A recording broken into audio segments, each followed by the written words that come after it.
Here is the very interesting question from the real test some of you might find challenging. Despite being tricky, you will have a lot of fun trying to find the solution. Because this question tests your imagination, spatial thinking, logical thinking, and attention to details. Please take a look at the picture and identify all triangles in this picture. Do you think you know the answer? Now might be the right time to pause this video to see if you can come up with the answer on your own. Give yourself about 10 seconds. This is typically about as much time you'll get on the real test. Did you come up with the answer? Let me give you a tip. Keep in mind though, that on the real test, nobody's gonna give you any suggestions. But make sure to consider the possibility of one shape being inside the other. Now let's continue to see if we can solve this challenge and get to the correct solution together. It is mind-boggling, but there are 35 triangles here. Can you believe it? Certainly was a huge surprise to me as I was discovering them. Let me draw all of them for you. I will start by drawing small border triangles. There are 10 of them. Please count with me. 1, 2, 3, 4, 5, 6, 7, 8, 9, and 10. Now let's do next 10 triangles. 11, 12, 13, 14, 15, 16, 17, 18, 19, and 20. And now let's do next 5. 21, 22, 23, 24, 25. Another 5. 26, 27, 28, 29, 30. And then the last 5, 31, 32, 33, 34, and the last one is 35. Do you think we missed any? Please make sure to leave your comment and let us know if there is even more. Hopefully you nailed this question and now learn how to answer similar questions on the test.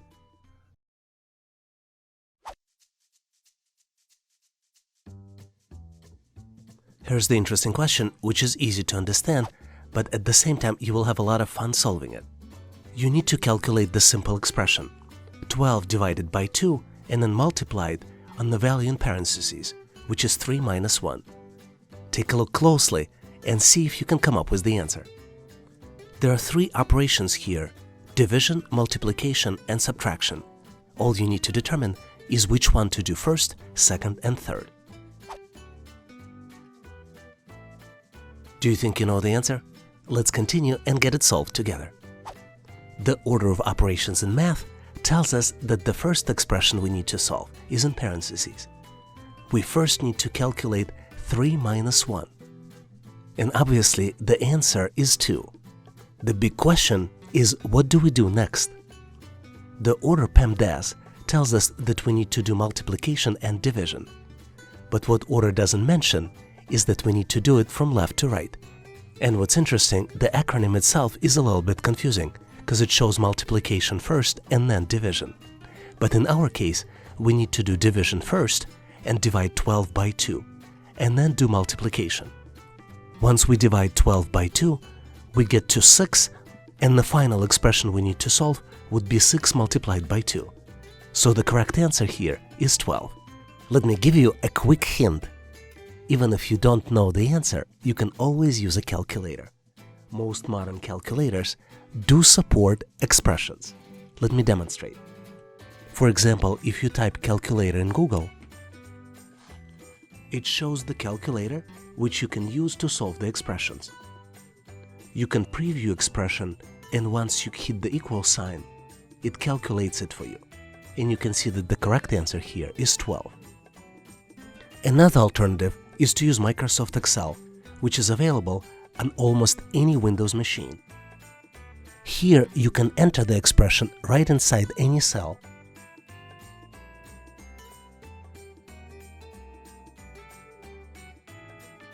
And Microsoft Excel will perform the calculations. So, did you solve this challenge on your own? Was it easy for you? Please share your thought process and your solution in the comment section of this video.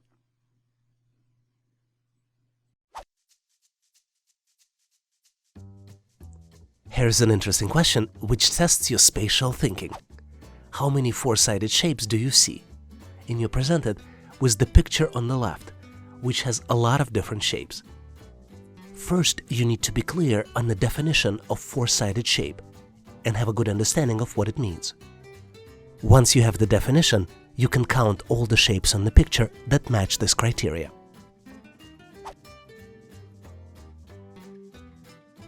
Did you figure it out? Let's jump to the solution so we can solve this challenge and get to the correct solution together. So as I mentioned, first let's do a definition of the four-sided shape. And the simple definition is that the shape has four sides. For example, rectangle has four sides, and you see a rectangle 1 here which has four sides, and this shape here matches the criteria. Shapes that are covered by other shapes are not four-sided. For example, we have something that mimics square here, but because it's covered by another square, it is not four-sided. Actually, it has five sides. The key to answering this question is to make sure that you didn't miss any shapes. In fact, it's so easy to miss because some shapes are inside of the other. Let me show you all 8 shapes here on this picture. 1, 2, 3,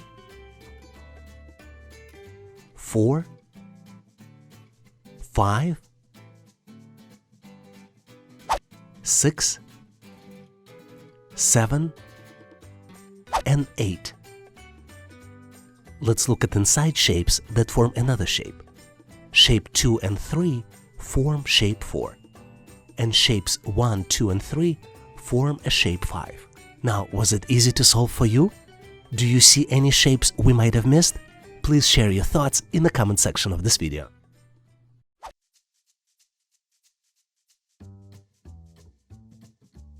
Here's the challenging question you might frequently see on the test. Florist has 57 beautiful plants. All but 7 were sold. How many plants are left? There are 4 different choices. 7, choice B 57, choice C 64, and choice D 50. Take a close look at this question and see if you might come up with the answer. Give yourself 10 to 15 seconds. This is typically as much time as you would get on the test. Do you think you came up with the answer? Let's continue to see if we can solve this challenge and get to the correct solution together.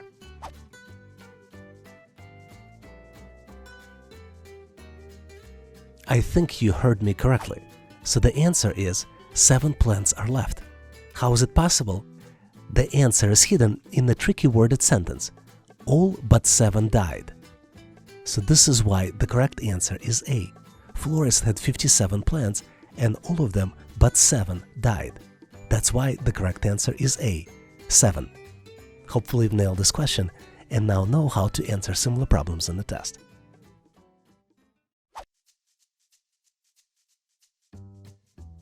Here's the interesting question that might get you puzzled. You need to explain why the calculation that you see is correct. And you have a calculation 1 plus 1 equals 10. Give yourself 10 seconds and let me give you a hint.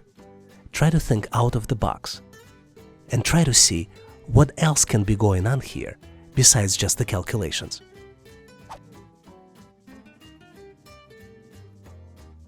Do you think you know the answer? Let's continue to see how we can solve this challenge and get to the correct solution together. Typically, when we do calculations, we use 10 digits in the decimal system. We use 0, 1, 2, 3, 4, 5, 6, 7, 8, and 9. But here, calculations are done in the binary system, and there are only 2 digits in the binary system, 1 and 0. So what happens when you get calculation in the binary system and you add 1 plus 1, what looks 10 in the decimal system looks like 2 in the binary system. So the correct answer, this calculation is possible because of the binary system. Let me demonstrate this to you. If you launch Calculator in Windows and then switch to the Programmer Calculator, you can choose different systems. By default, it's a decimal system. But if we switch to binary, and then we can add 1 plus 1 equals what looks like 10, in reality is 2 in the binary system. Hopefully you've nailed this question and now know how to answer similar problems on the test.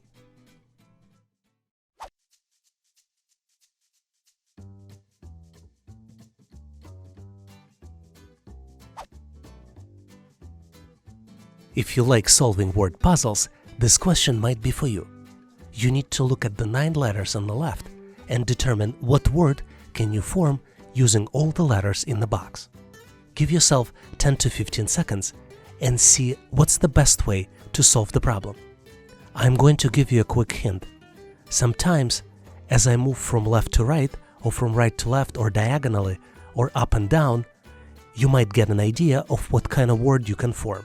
So hopefully this tip will help you here. Do you recognize the pattern? Let's continue to see how we can solve this challenge and get to the correct solution together. Obviously, there are many words that can be formed with the letters in these 9 boxes. But the best word that we can form contains all the letters and contains no duplicates. If we think of the sequence and start in the middle and then go around counterclockwise, we see that we can form a word brilliant, B-R-I-L-L-I-A-N-T. So the correct answer is brilliant. Hopefully you've nailed this question and got to the correct answer on your own. I'm very excited to share with you this question, which we frequently see on the test. Despite being tricky, you will have a lot of fun trying to find the answer. This is one of those questions that is easy to understand, and it challenges your brain and improves your IQ. It also tests your imagination, spatial thinking, logical thinking, and attention to details. Take a look at the picture and see how many squares do you see. Think again. The answer might be more challenging than you think. Now might be the good time to pause this video to see if you can come up with the answer on your own. Give yourself about 10 seconds. This is typically how much you will get on the real test. Do you know the answer? Let me give you a tip. Keep in mind though that on a real test, most of the time you don't get any tips. But since we're doing it together, I'd like you to consider the possibility of one shape being inside the other. Let's continue to see how we can solve this challenge and get to the correct solution together. There are 14 squares that can be identified in this picture. This definitely came as a big surprise to me. Do you see them all? Some of them might be much easier to identify than others. Let me draw them for you. There are 9 small squares. 1, 2, 3, 4, 5, 6, 7, 8, and 9. Even though small squares are easy to see and identify, let's look at the medium-sized squares. There are 4 of them. Number 10, number 11, number 12, and number 13. And then there is one large square. This is number 14. What do you think about this challenge? Were you able to solve it right away? In case you see some additional shapes that we missed, which is always a possibility, please make sure to share them in the comments of this video. Hopefully you've nailed this question and now know how to answer similar problems on the test.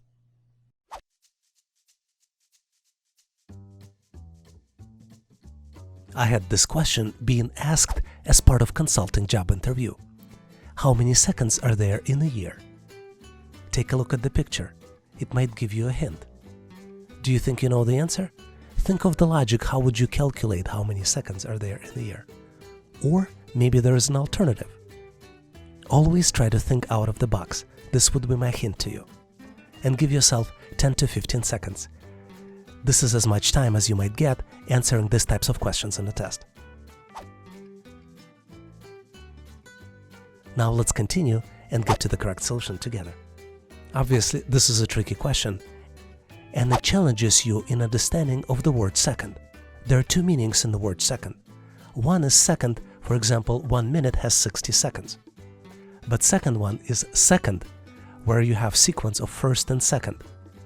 And the second meaning of the second is used in this particular question. So if we go back to the question, in the year there are 12 months, and there are 12 second days. 1 second day in each month. January 2nd, February 2nd, March 2nd, and etc. Hopefully you've nailed this question, it gives you some laugh, and you now know how to answer similar problems on the test.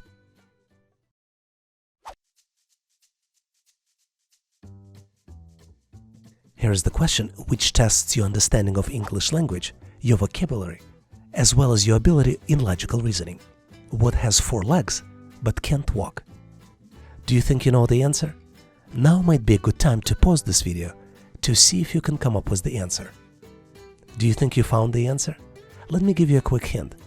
Think out of the box and think of not necessarily something that walks. Did you figure it out? Let's continue to see how we can solve this challenge and get to the correct solution together. As you might have figured it, the answer is chair, and the alternative answer could be armchair, table, or stool. Hopefully you figured it out on your own and now know how to answer similar problems on the test.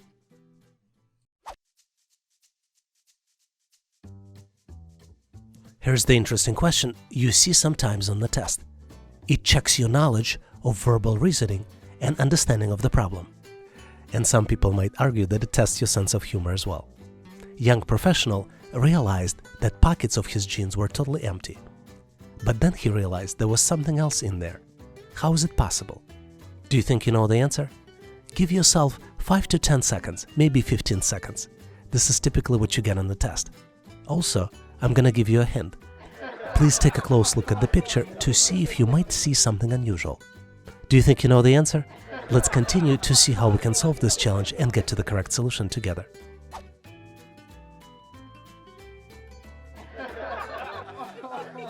And the solution is very simple. There was a hole in the pocket of the young professional's jeans. Hopefully you've nailed this question and now know how to answer similar problems on the test. Thanks for watching. If you liked the content, please give us a like and consider subscribing. Please check additional resources in the description section of this video. I also encourage you to check resources page on our website, howtoanalyzedata.net. Please share this video with other people that might benefit. Thanks for your endorsement, support, and patronage. Please leave questions, corrections, or suggestions in the comment section of this video. All the best on your job interview and assessment test. And I'll see you in my next video.